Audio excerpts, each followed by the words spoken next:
हे दोस्तों नमस्कार। आज हम लोग करेंगे टेस्ट सीरीज़ नंबर 16। इससे पहले क्या है 15 टेस्ट सीरीज़ हम लोग कर चुके हैं। मिशन 2022 यानी पीसीएस प्रारंभिक परीक्षा, ठीक है, उत्तर प्रदेश। जो भी हमारे नए व्यूवर्स हैं उनके लिए अलग से प्लेलिस्ट बना दी है। आप डिस्क्रिप्शन बॉक्स में जाएंगे, वहाँ पे प्लेलिस्ट मिलेगी, आप वहाँ से जाकर फुल स्टडी कर सकते हैं। साथ में हाँ, वीडियो को 2 से या 3 बार आप ज़रूर वॉच कीजिएगा और ध्यानपूर्वक समझिएगा व्याख्या सहित। तो आइए देखते हैं आज का पहला क्वेश्चन, साथ में आप भी बने रहिए लास्ट तक। सो फ्रेंड, फर्स्ट क्वेश्चन है 2011 की जनगणना के अनुसार शीर्ष शासकीय वृद्धि दर वाला राज्य। तो इसका राइट ऑप्शन होगा ऑप्शन यानी मेघालय। 2011 की जनगणना के अनुसार शीर्ष शासकीय वृद्धि दर वाले राज्य में क्रमशः आपके मेघालय, अरुणाचल प्रदेश और बिहार, ठीक है। पहले नंबर पे मेघालय है, दूसरे पे अरुणाचल प्रदेश और तीसरे पे बिहार राज्य आएगा।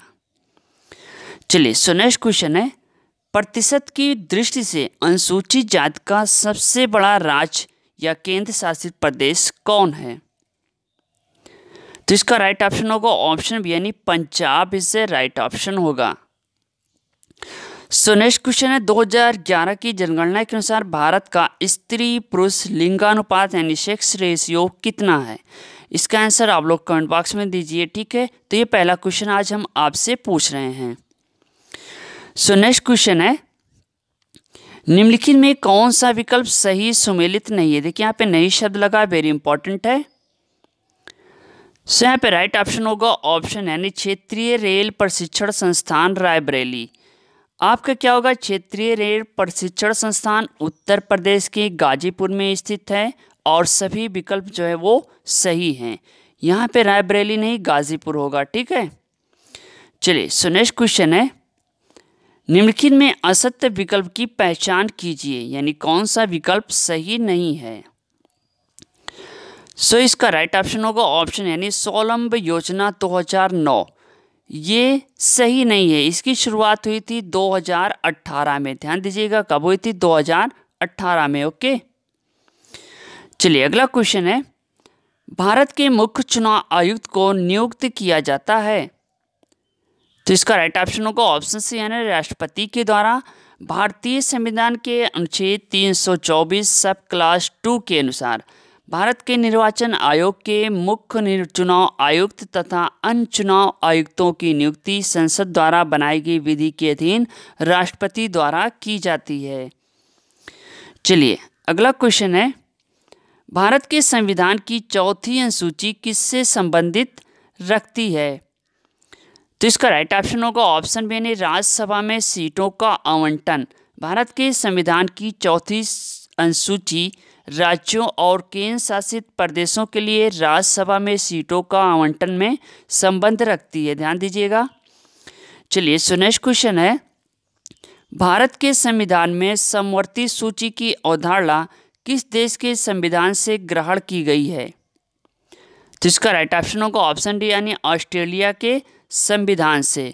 भारत के संविधान में समवर्ती सूची की अवधारणा ऑस्ट्रेलिया के संविधान से ली गई है। इसके अलावा व्यापार, वाणिज्य और समागम की स्वतंत्रता एवं संसद के दोनों सदनों की संयुक्त बैठक की अवधारणा भी ऑस्ट्रेलिया के संविधान से ली गई है, ध्यान दीजिएगा।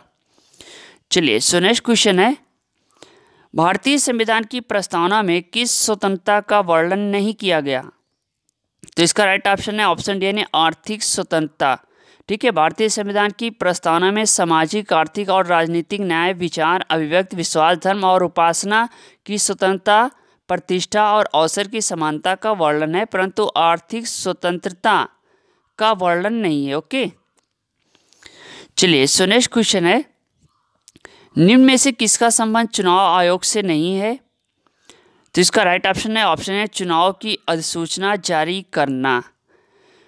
देखिए, निर्वाचन आयोग के सिफारिश पर चुनाव की अधिसूचना लोकसभा एवं राज्यसभा के लिए राष्ट्रपति तथा विधानसभा और विधान परिषद के लिए संबंधित राज्य का राज्यपाल जारी करता है। सो नेक्स्ट क्वेश्चन है, निम्नलिखित में से कौन सी एक संवैधानिक संस्था नहीं है? तो यहाँ पे राइट ऑप्शन है ऑप्शन यानी मानवाधिकार संस्था, ये क्या संवैधानिक संस्था नहीं है। चलिए अगला क्वेश्चन देखते हैं, केंद्रीय सूचना आयुक्त का कार्यकाल होता है? तो इसका राइट ऑप्शन होगा ऑप्शन डी यानी 3 वर्ष या 65 वर्ष की आयु तक। केंद्रीय सूचना आयुक्त। सूचना अधिकार अधिनियम कब बना था? 2005 में। ये भी डेट याद रखिएगा। परंतु संशोधन अधिनियम 2019 के अधीन केंद्रीय सूचना आयुक्त 3 वर्ष या 65 वर्ष की आयु जो भी पहले हो पद धारण कर सकता है। इससे पहले क्या था कि 5 वर्ष या 65 वर्ष। ओके, चलिए सो नेक्स्ट क्वेश्चन है, भारत में निर्वाचनों का अधीक्षण, निर्देशन और नियंत्रण किसमें निहित है? तो इसका राइट ऑप्शन होगा ऑप्शन सी, भारत का निर्वाचन आयोग। इसे राइट ऑप्शन होगा। सो नेक्स्ट क्वेश्चन है, भारतीय संविधान में मौलिक कर्तव्यों को कब शामिल किया गया? तो इसका राइट ऑप्शन है ऑप्शन सी यानी 1975 में।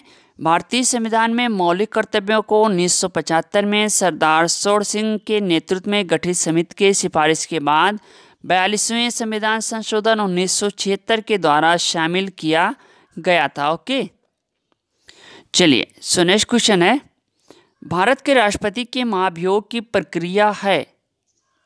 तो इसका राइट ऑप्शन होगा ऑप्शन ए यानी अर्ध न्यायिक प्रक्रिया। इसे राइट ऑप्शन। चलिए सो नेक्स्ट क्वेश्चन है, भारत के राष्ट्रपति का निर्वाचक एवं निर्वाचन मंडल द्वारा किया जाता है। ये निर्वाचक मंडल निम्न में से किनके निर्वाचित सदस्यों से मिलकर बना है?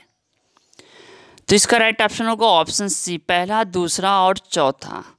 ठीक है, संसद के दोनों सदनों के निर्वाचित सदस्य, राज्यों की विधानसभा के निर्वाचित सदस्य एवं एनसीटी दिल्ली तथा पुडुचेरी की विधानसभा। चलिए सो नेक्स्ट क्वेश्चन है, निम्नलिखित कथनों में सत्य नहीं है। तो राइट ऑप्शन होगा ऑप्शन डी यानी रेटिना पर जो चित्र बनता है वो वस्तु के बराबर परंतु उल्टा।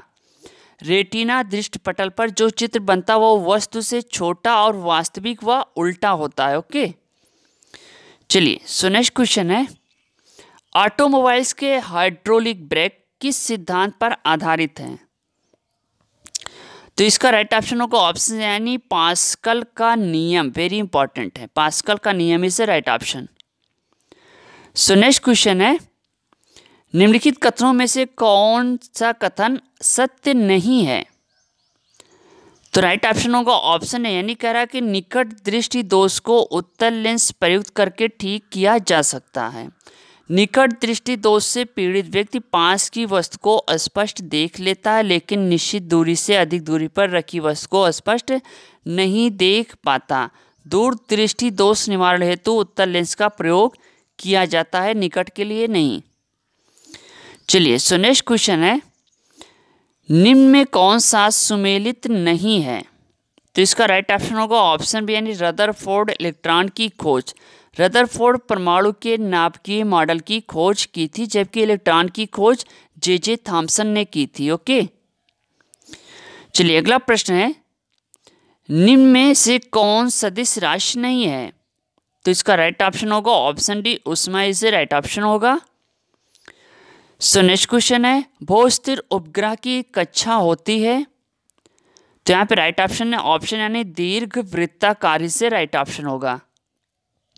चलिए अगला क्वेश्चन देखते हैं, भारत द्वारा स्कॉर्पियन पनडुब्बी किस देश के सहयोग से विकसित हुई है? तो यहाँ पे राइट ऑप्शन है ऑप्शन सी यानी फ्रांस। से राइट ऑप्शन होगा। चलिए अगला क्वेश्चन है, जैव प्रौद्योगिकी द्वारा कैंसर के इलाज के लिए तैयार की गई औषधि है? तो राइट ऑप्शन है ऑप्शन सी इंटरफेरॉन। इससे राइट ऑप्शन होगा। ओके, सो नेक्स्ट क्वेश्चन है, जर्मन सिल्वर में सिल्वर का प्रतिशत होता है? तो ये होता है आपका 0। चलिए अगला क्वेश्चन है, निम्नलिखित में से कौन प्रोटीन की विकृति नहीं करता? तो इसका राइट ऑप्शन होगा ऑप्शन बी यानी अवरक्त किरणें। ठीक है, इंफ्रारेड किरणें प्रोटीन को विकृत नहीं करती, ध्यान दीजिएगा। चलिए सो नेक्स्ट क्वेश्चन है, निम्नलिखित में कौन सा कथन असत्य है? तो यहाँ पर राइट ऑप्शन होगा ऑप्शन सी यानी प्रकाश संश्लेषण की क्रिया पीले एवं बैंगनी प्रकाश तरंगों में अधिकतम होती है जबकि पौधे द्वारा प्रकाश संश्लेषण की क्रिया अधिकतम लाल तथा नीले प्रकाश तरंगों में होती है। आकाश का नीला रंग प्रकाश के प्रकीर्णन के कारण दिखाई देता है। ओके, सो नेक्स्ट क्वेश्चन है, त्रिविमीय चित्र लेने हेतु निम्न में से किसका प्रयोग करते हैं? तो यहाँ पे राइट ऑप्शन है ऑप्शन सी यानी होलोग्राफी से राइट ऑप्शन होगा। त्रिविमीय चित्र लेने के लिए होलोग्राफी का प्रयोग किया जाता है। लेजर किरणों की सहायता से त्रिआयामी चित्र लेने की तकनीक को होलोग्राफी कहा जाता है। तो ये था टेस्ट नंबर 16 यानी टेस्ट सीरीज नंबर 16। इससे पहले 15 टेस्ट हम लोग कर चुके हैं। जो भी हमारे नए व्यूअर्स हैं वो सीधे डिस्क्रिप्शन बॉक्स में जाएंगे, वहाँ पे प्लेलिस्ट है और वहाँ से जाकर संपूर्ण स्टडी कर सकते हैं। मिलते हैं नेक्स्ट वीडियो के साथ। Okay, thank you, best of luck, thank you, धन्यवाद, जय हिंद, जय भारत।